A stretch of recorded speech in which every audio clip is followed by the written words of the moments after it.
Guys, welcome to another video. You've got Mr. Everything English, and today we are doing a complete summary of the play An Inspector Calls. Everything education. Tuition for maths, English and science. Before we begin the play, who are our characters? We've got Mr. Burling. Mr. Burling is the head of the Burling family. He's rich, he's powerful, and thinks he's always right. Then you've got Mrs. Burling, who's his wife. She's a bit of a nasty piece of work, not the nicest woman around. Then they've got two kids, Eric Burling and Sheila Burling. Sheila Burling in the beginning is described for being super, that's a bit of hyperbole, but for being pretty, and she kind of lives with her head up in the clouds, meaning for her life is perfect because daddy sorts everything out. Then you got Eric Burling, guys. Eric Burling is half shy, half assertive. That's how he's first described. From that, we get the idea that he's almost trying to be the man that his dad wants him to be, but he's struggling. So he's half of this and half of this. He's not really much of anything. So Mr. Burling, Mrs. Burling, two kids, Eric and Sheila. And then guys, Sheila Burling is about to get married, and this is her engagement party. And Sheila Burling is marrying Gerald. He comes from the Croft family. And Gerald is described as a well-bred man. Very interesting choice of language. And this gives the impression, the idea, that he's been raised in a particular way. He's been raised in money. He's been raised to be perfect. Now, people that normally behave as though they're perfect have demons in the closet. And this comes out later. But the point you want to make, guys, is this. Mr. Burling is new money, meaning Mr. Burling was the first person in his family to be rich, whereas Gerald comes from old money. So generation after generation, that's why he's been bred a certain way. He kind of reminds me, now don't say this in your exam, but just for your understanding, do you know how like the royal family bring up their kids when they're out in public? They're dressed perfectly, they smile perfectly, they walk perfectly, they say the right thing at the right time. You're never going to catch Prince Harry wearing a Nike tracksuit with some Air Max. It's just not going to happen because they've been bred, they've been raised to fit a particular image. That's our Mr. Gerald Croft. So guys, those are the characters, and then Act 1 begins, guys, and in Act 1, the Burling family is celebrating the engagement of Sheila to Gerald. And they're having a good time, having some food, having some wine, doing their thing. And as they're talking, we learn little bits about the characters. We learn in this first 10 pages of the play, we learn that Mr. Burling, he thinks that he's always correct, and he really has no clue on reality. In the beginning, guys, the characters talk to him and they ask him about whether or not World War is a possibility. He says, no, never, there will be no World War. Even though the play was set in 1912 and the World War happened in 1914, he says that the Titanic will never sink. He basically makes a lot of assertions that end up being wrong. Now you want to see this as dramatic irony because the play was set in 1912, but it was published in 1945. So you can imagine, guys, the audience sitting there thinking, this guy has no clue what he's talking about. But in the beginning of the play, Priestley is setting us up to understand that Mr. Burling, like other rich capitalist men, felt that their money gave them a voice, and they felt their voice was always right, but they really had no clue what they were talking about. But anyway, guys, from the first couple of pages, we learn that Mr. Burling is very happy that his daughter Sheila is getting married to Gerald. But not because Gerald is a lovely man and he's going to take care of Sheila. No. This marriage for Mr. Burling is a business deal. And he talks about how this marriage, because Gerald's family and Mr. Burling's family are in the same business, but Gerald's family is a bigger, stronger family, stronger business. So Mr. Burling says that now that Sheila is marrying Gerald, maybe this can be the chance for the families to come together. Guys, you want to see this as a very patriarchal capitalist idea, because it's as though Mr. Burling is literally selling his daughter to the best bidder, to the best person for her. And it's not for her sake, it's for his sake. He wants to make money out of this marriage. So very early on, guys, we see Mr. Burling as a true capitalist man. And then, guys, as the play develops in the first couple of pages, the women leave and they leave the men to talk about business. And when the women leave, Mr. Burling gives a speech and talks about how, so he tells Eric and Gerald that men have to make their own way, look after themselves, do their thing, and then look after their families. He basically talks about capitalism and how as a man, you are responsible for yourself and your money. And as he's doing this, there's a knock on the door and in comes the inspector. And the inspector, guys, is a socialist.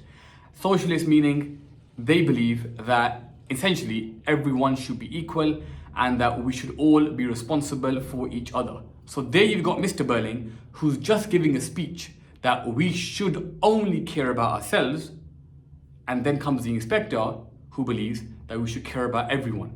And this is when the battle begins between capitalism and socialism, between Mr. Burling and the inspector. But anyway, guys, the inspector arrives and the inspector tells Gerald and Eric and these guys that look, something has happened and a girl has died and this girl has committed suicide and that he wants to question these guys. Now, Mr. Burling, guys, he tries to flex his muscles. He says to the inspector, I know your boss. I play golf with your boss. He's trying to intimidate the inspector, but it doesn't work. And then the first person the inspector questions is Mr. Burling, and we learn that this girl, Eva Smith, who has committed suicide, she used to work for Mr. Burling a couple of years ago. And essentially, guys, the workers at the time wanted more money, and this girl, Eva Smith, was leading the protests for the workers to ask for more money.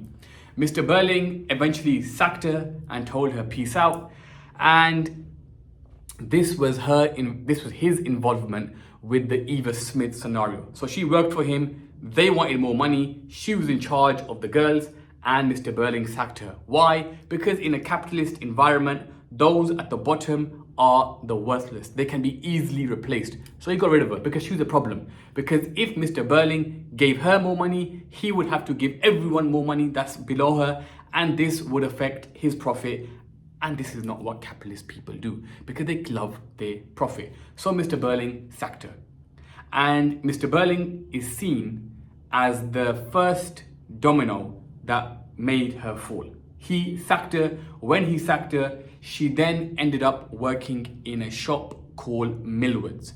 Millwards, guys, for me is the equivalent to Harrods of today. It's a shop where rich people go. Now, why was Eva Smith given a job there? We assume it's because she's really, really pretty, and those kind of shops hire certain kind of people. Anyway, guys, Eva Smith got sacked from Mr. Burling's factory, ended up working at Millwards. And this is where Sheila Burling comes into the play. In Act 1, she's the second character to be questioned. And she talks about how one day her and her mum went to Millwards buying a dress and so on. And at that point, Eva Smith was a worker at the shop. And Sheila Burling felt as though Eva Smith was laughing, was mocking her when she was trying on the dress. And this reveals a deeper issue of the insecurities women faced in a patriarchal society. Because for Sheila Burling, for women in a patriarchal society, your looks, your body, your figure, all of that is super important. So Sheila Burling, guys, when she felt as though she was being mocked, what did she do, guys? Daddy's little girl, she went and complained to the boss of Millwards and said that, look, if you don't sack this girl, Eva Smith, I'm basically going to tell my dad that we're not going to shop here anymore. Now, Millwards, it's a capitalist society. They have to weigh it up. Either they lose Mr. Burling as a customer or they sack this worker. What did they do? They sacked the worker. Boom, she's gone again. And that's the two first involvements.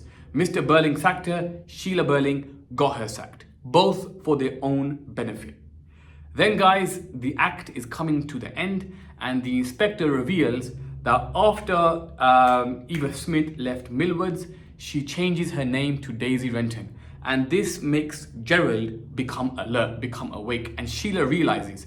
And at that point, all the characters leave, including the inspector, and Sheila and Gerald are the only ones on stage. And Sheila essentially says to Gerald, how did you know her? Tell me. Gerald kind of denies it, and Sheila puts it on him saying, look, you gave it away instantly. Now this is important, guys, because this is the end of Act 1. And if you look at Sheila Burling at the start of Act 1 And Sheila Burling, at the end of Act 1, she's grown some cojones. She has got some courage. Because she goes from being the daddy's little girl to Gerald's little girl to being all excited over the wedding ring and to doing as she's told, to all of a sudden speaking up, questioning Gerald, not being so obedient. So essentially, guys, Act 1 ends, and it ends with Sheila saying to Gerald, look, Inspector knows you know her, I know you know her, so you might as well just tell us what you know. And that's the end of Act 1. Curtain closes, Act 2 begins, curtain opens, and the inspector comes and he questions Gerald Croft. And essentially, guys, Gerald then meets Eva Smith, who's now known as Daisy Renton. And Gerald tells us, guys, that he went to a place called the Palace Bar. And at the Palace Bar is where he saw Daisy Renton, and my guy tries to come across as a superhero. He says that, look, I saw this girl, Daisy Renton, and she was being cornered. She was being cornered by Alderman Megati. And I felt as though I had to save her. And at this point, it's really important because no one questions what Gerald's doing. But the moment they hear that Alderman Megati was cornering Daisy Renton, they're like, what? Oh my God, him? Why are you talking about him for? What about Gerald? It's almost as though he can do no wrong because he's got money coming out of every part of his body. But anyway, guys, Gerald says, look, I intervened, I helped her, and when I helped her, they essentially had a deal. What was the deal, guys? Gerald would give her food, would give her housing, would give her anything that she needs materially. So Gerald took care of her. In return, she essentially became his mistress, which meant that she was basically sleeping with him and he was sleeping with her, which meant that Gerald had an affair when it came to Sheila Burling. And he had an affair with Daisy Renton.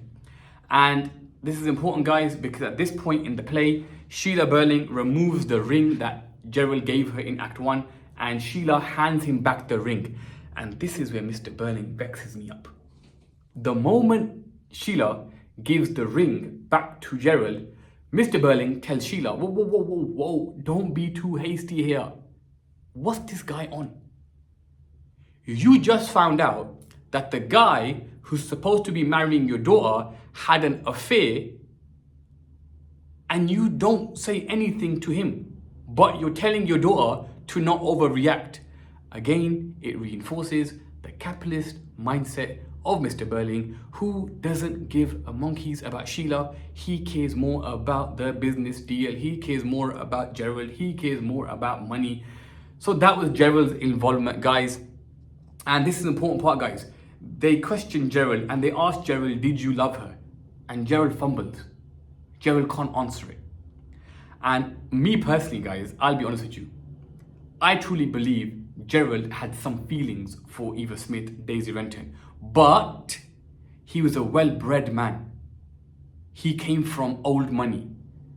There's no way in hell Gerald Croft can admit to loving Eva Smith, to wanting to be with Eva Smith. That's like Prince Harry wanting to marry, I don't know, I'm not even going to say it because I'll probably get killed in the comments. But you get my drift, guys. It's as though somebody who's really, really, really rich wanting to marry somebody the complete opposite. It ain't gonna go down well. Gerald's family arguably are not even happy that he's marrying Sheila. How do we know this? Because in Act 1, we learn that Gerald's family, mum and dad, they didn't even come to the engagement that they were celebrating. So we even get the clue that they're not even happy that this guy is marrying Sheila, let alone the likes of Eva Smith. Anyway, that's Gerald's involvement. So Mr. Burling sacked her, Sheila got her sacked, Gerald had an affair with her, and then we move on to the next character, Mrs. Burling, guys. Mrs. Burling comes into the play, she walks on stage giving it the big one, and Sheila Burling says to her mum, relax, you don't know who you're dealing with, the inspector isn't to be messed with. So we can see, guys, that the inspector has, and by the way, guys, what I just said is an actual quote, I'm paraphrasing. So the inspector Sheila has, what am I talking about? The inspector has obviously had a big influence on Sheila. Mr. Burling, not yet so much. Gerald says his piece, then he leaves, goes for a walk. Mrs. Burling comes in, thinking she can do her thing, and then she's questioned about her involvement of the death. And we learn that, guys, Mrs. Burling has a charity. Isn't it interesting how all rich people have a charity? So her charity is to help women in distress. So Eva Smith, Daisy Renton, who now goes by the name Mrs. Burling, goes to Mrs. Burling's charity and asks them for help. And at this point, she was pregnant. And essentially, guys, Mrs. Burling and Mrs. Burling's charity, they refuse her help because they say that the guy that got you pregnant should be helping you and that guy is responsible for your condition. But the true matter is Mrs. Burling gets offended that she calls herself Mrs. Burling. So Mrs. Burling denies her help, and she, at the end of Act 2, says to the inspector that the guy that got her pregnant, the guy that got Eva Smith pregnant, that got Daisy Renton pregnant, is the one responsible for her death. Mr. Burling, not Mr. Burling, the inspector says, are you sure? She says 100%. He's responsible and it should be made public that what this guy has done. Act 2 ends, but while Act 2 is ending, Sheila begins to panic because Sheila realizes something that the others don't. Curtain closes, curtain opens, Act 3 begins, and who is now on stage? The last piece of the puzzle, the last domino, as I call him, Eric Burling. And then Mr. and Mrs. Burling realized, hold on a second, no way. My son Eric, don't tell me Eric got her pregnant. Yep, Eric did get her pregnant. So then we learn Eric's involvement in the case. Eric's involvement in the case, guys, is essentially Eric got to know Eva Smith, Daisy Renton. Eric slept with her and he essentially got her pregnant. Now at this part of the play, there's a big discussion. Did Eric rape her? I wouldn't call it a rape because we don't know the details, but it is said by the inspector that Eva Smith, Daisy Renton, she didn't want to let Eric into her house, but Eric was in the mood where he will turn nasty, so she let him in. So whether he raped her, whether she was forced into it, that's the case the first time they met. But then they met again, and then they met again. She got pregnant, and Eric was giving her money by stealing money from his dad's business. When Eva Smith found out, when Daisy Renton, the same person, found out that he was stealing money, she said, look, I can't take it. I can't do this. Hence, she ended up going to the charity asking for help. And that was Eric's involvement in the case. So and by the way, this is very important. Mr. Burling and these guys are sitting there listening to everything and they don't say anything to Eric. Nothing. But the moment they find out that Eric has been stealing money, they wake up. Oh my God, Eric, how can you do this? You better pay me back. Such weasels, honestly, such absolute weasels are these Burling characters. But remember, the Burling family represent capitalism. So guys, let's track so far. Act 1. Mr. Burling sacked her, Sheila Burling got her sacked. Act 2, Gerald had an affair and kept her as a mistress, and Mrs. Burling refused her help when she needed her help. Then Act 3, Eric got her pregnant, gave her stolen money, she said no, ended up leaving, and she ended up going to Mrs. Burling at the charity, who also said no. So now she's completely by herself. She's completely on her own. She's got no one to go to. She's pregnant. The capitalist society has absolutely beaten her to submission, from Mr. Burling to Sheila Burling to Gerald to Mrs. Burling to Eric, and then she commits suicide. And the inspector leaves, guys, and the inspector, before he leaves, he essentially tells them, look, if you guys don't learn your lesson, you're gonna be punished. Whether you have that punishment in this life or whether you get that punishment after you die, it's gonna come. So change your ways. Peace out. He leaves. Once he leaves, you realize that essentially, guys, the only characters that have some kind of change is probably Sheila and Eric, because they show signs of like going against their family, the capitalist views. They argue back against their parents, and that's what's happening. But Burling, Gerald, and Mrs. Burling haven't really changed, and that continues. And even it's arguable, even if the Sheila and Eric have changed that much, because even Sheila shows signs of maybe she'll eventually go back to Gerald, because about the ring at the end, she says not yet, implying that she's probably going to go back to him. But anyway, guys, they don't change their ways, and the play ends with the phone ringing, and they're told that an inspector is coming, possibly because they didn't take heed from the first inspector and change their ways. Now, guys, look, that's the end of the play. Play's done. Guys, this play, you want to see it as a battle between two ideas. It's the battle between capitalism and socialism. And it shows us the idea that as people, are we or are we not responsible for each other? The Burling family think they're not. So Mr. Burling thinks, I sacked her, and what? Sheila got her sacked. Gerald did his, but they all did their thing. But the question is, who is responsible for what? And that is how you want to look at this play. It's a play that requires a lot of discussion about the ideas, about the themes. But in this video, guys, I just wanted to make you clear on all the events of the play and what happens. Guys, I hope you've got a decent understanding of the play and Inspector Calls. It's been Mr. Everything English. Peace.